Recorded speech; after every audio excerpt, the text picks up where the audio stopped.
Sometimes a person may do certain wrong things without knowing, and sometimes he may do them intentionally. But in all cases, there are dangerous consequences resulting from these actions. Therefore, a person must be cautious before doing anything and strive to understand the matter correctly.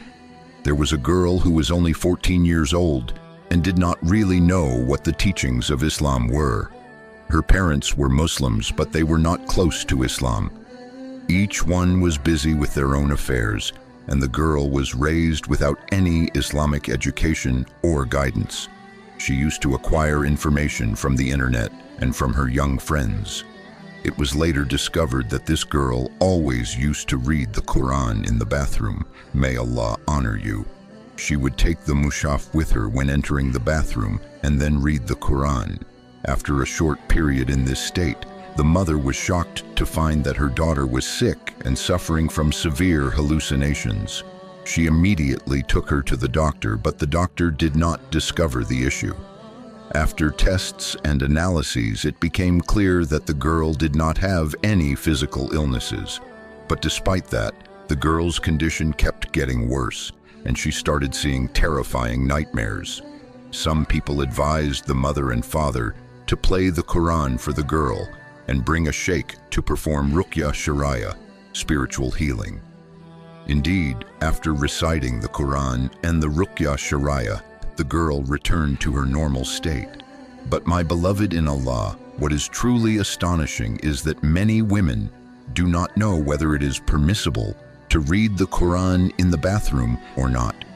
So if a person enters the bathroom and reads the Quran, is that considered a sin, or is it something normal and permissible? There are those who know the correct answer and those who do not. Therefore, let us explain it to you briefly, and then mention what Satan does to a person if they read the Quran in the bathroom. It was narrated by the authors of the Sunan that the Prophet, peace and blessings be upon him, used to remove his ring when he wanted to enter the toilet. His ring had the inscription, Muhammad, Messenger of Allah. The scholars said that it is legislated to mention Allah upon entering and after exiting the bathroom.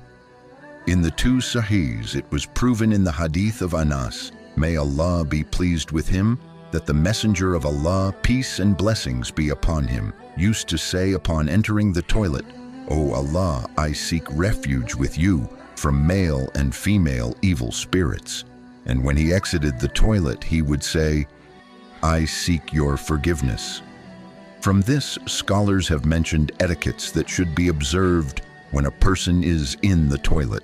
Among them is that it is disliked to enter with anything that contains the name of Allah without necessity, because the toilet is a place of filth, and it is legislated to honor and glorify the name of Allah and keep it away from such places.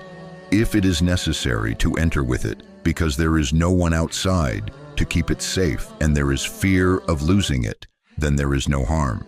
That is, in brief, if it is necessary to enter the toilet, and you have in your pocket some papers that contain the name of Allah Almighty, and you cannot find anyone outside the bathroom to give these things to, whom you trust with them, then there is no harm in entering with them. But if there is someone or a place where you can keep these things safe, then keep them away from the bathroom and leave them outside before entering. The jurists also said that speaking in the bathroom is disliked, even if it is a greeting or returning a greeting. In the hadith of Ibn Omar, he said, a man passed by the Prophet, peace and blessings be upon him, while he was urinating and greeted him. The Prophet did not respond to him until the man was about to leave. Then he struck his hand on the wall, wiped his face with it, then struck again and wiped his arms with it. Then the Prophet, peace and blessings be upon him, replied to the man's greeting and said, nothing prevented me from returning your greeting except that I was not in a state of purity. And if a person sneezes while in the bathroom or hears the call to prayer, adhan, then he may praise Allah and respond to the adhan in his heart, not with his tongue. Based on this, it is not appropriate to read books, newspapers, and the like in the toilet, because they often do not lack verses, hadiths, or mentions of Allah. As for reciting the Quran, the correct opinion among scholars is that it is forbidden. We also say that sound natural instinct refuses the recitation of the Quran, which is the best of speech and the highest form of remembrance, in places of filth and impurity. A person must respect the etiquette with the book of Allah Almighty. Now to the second matter, the presence of jinn in the bathroom. We all know that the bathroom is the house of jinn and devils. It is a place of impurity and filth, and such places often have jinn in them. These jinn may harm humans, for, as they said, jinn are evil and the source of all calamities. The beloved Prophet, peace and blessings be upon him, warned us against them and used to seek refuge from them. He would say, I seek refuge with you from the male and female evil jinn. Scholars have said that al-khubth means evil and al-khaba'ith are the jinn and devils, the people of evil. That's why we all seek refuge with Allah Almighty when entering the toilet, saying, I seek refuge with you from the male and female evil jinn, meaning from evil and its people. Because the bathroom is their home and dwelling, we must all say this supplication so that we are not harmed by them. Among the important etiquettes also is that a person should enter the toilet with the left foot and exit with the right. He should not speak in the bathroom except out of necessity. He should not sing, scream, or cry in the bathroom so that the jinn are not pleased with him. If a person commits such mistakes like intense crying or sadness in the bathroom, he may be exposed to possession by jinn. There may be signs appearing on him when a jinn possesses his body. Among these signs are the patient's love for entering the bathroom frequently and sitting there. Some patients sleep while sitting in the bathroom. The patient's love for filth and refusal to bathe. His constant desire to enter the bathroom in darkness.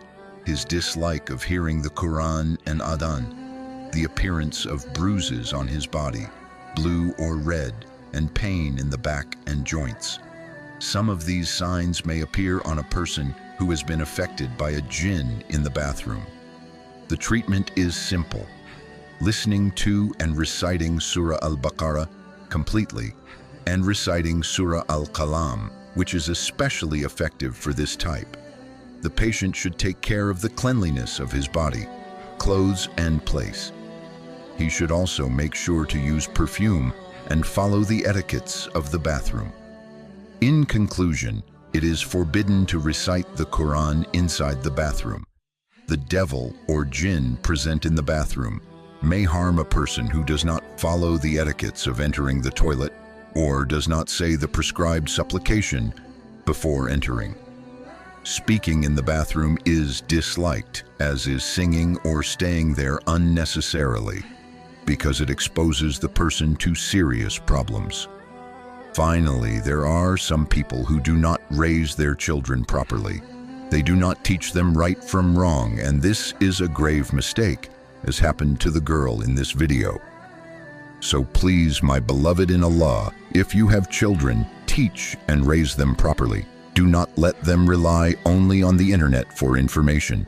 In conclusion, we ask Allah for safety for us and for you all. May you remain in Allah's protection. This story serves as a powerful reminder about the importance of proper Islamic upbringing and adhering to the etiquette of sacred matters. A young girl, due to ignorance and lack of guidance from her parents, committed the grave mistake of reading the Quran inside the bathroom, a place of impurity and the dwelling of jinn. As a result, she suffered severe spiritual and psychological disturbances, which only began to heal after spiritual intervention through ruqya and Quranic recitation. The key takeaways are: respect the Quran. It is strictly forbidden to read or take the Quran into impure places like bathrooms. Such disrespect can attract spiritual harm, especially from jinn, as the bathroom is their known abode. Follow Islamic etiquettes, entering the bathroom with the left foot, saying the prescribed dua, avoiding speech, singing, crying, or lingering unnecessarily are essential to protect oneself from unseen harm. Parental responsibility. Parents must actively educate and guide their children in Islamic teachings. Leaving children to learn only from the internet or peers can lead to dangerous misunderstandings and consequences. Spiritual protection matters. Observing cleanliness, reciting Quran regularly in appropriate places, and following the Sunnah protects believers from harm, especially from jinn-related issues. Heed the signs. Sudden changes in behavior, fear of Quran, love for darkness or filth may be signs of spiritual affliction and should be addressed with Islamic healing practices.